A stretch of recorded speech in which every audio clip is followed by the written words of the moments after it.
Welcome to this talk on dark secrets. I remember as a child I used to play huts, and it might simply be a sheet over a table, and sometimes we'll have other children come into our hut, but they couldn't come in unless we had a secret password. It might be shop or something like that. That was a lot of fun. And of course we grow up having secrets, and we still have secrets, and normally there's no problem with having a secret. For example, you might have a secret recipe for a chocolate cake, or you're going for a job interview tomorrow. That's fine, of course. But when it comes to dark secrets, it's a little different. There's some weight with that, some emotional weight. There's something about it that pulls us down. It often has a sense of shame and guilt. It's not necessarily illegal behaviour or anything like that. But we can have dark secrets. For example, our family had a dark secret. Before I was born, something happened in our extended family, and we really didn't want to talk about it, and we didn't. But I got to the stage, of course, I was able to share that with people in the right company. There are lots of ways dark secrets start. It might be with your computer, you're using it and porn pops up on the screen and you look at that, and then in time maybe do some extra searching. Or it could be, unfortunately, this domestic violence that's occurring, and it's not just once, but it happens from time to time. And there are other ways dark secrets are formed. But the seed is like the formation of something happening which is wrong. It drops to the ground in good soil, and we look at these things as I mentioned, and in time, the second stage means it takes root.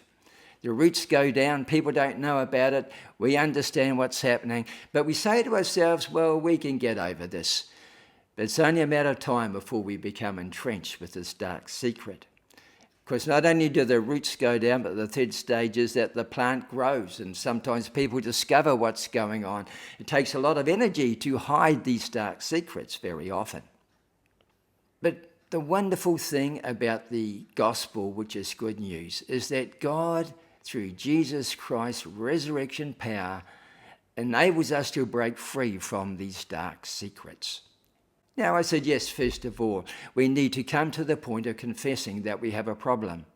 If you go to AA, for example, Alcohol Anonymous, you need to admit that you have a problem with alcohol. And some people have a little sip and it grows simply from that.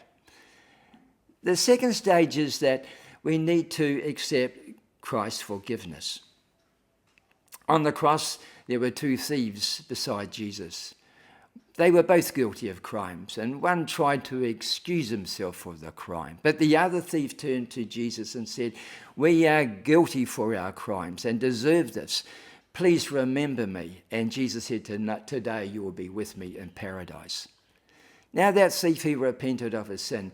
He couldn't cleanse his sin by doing good works. He was trapped upon the cross. But Jesus, in his kindness, looked at him with pity because he admitted his sin, and Jesus forgave him. The third stage is important. That's to do with accountability.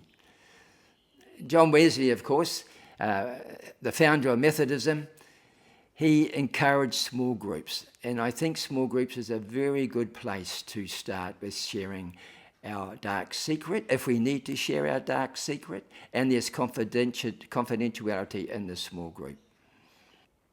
But it's better still, if it has a stranglehold upon us, this dark secret, we go to a wise person, perhaps a counsellor, and share with them. And they can help us. Just unloading the burden can be a great help. But there needs to be an accountability relationship whereby we see that person once a week, once a month. It needs to be determined. The old can drop off as we seek to walk in the Lord's way. So today I've been dealing with the subject of our dark secrets, but in the next talk I want to talk about other people's dark secrets.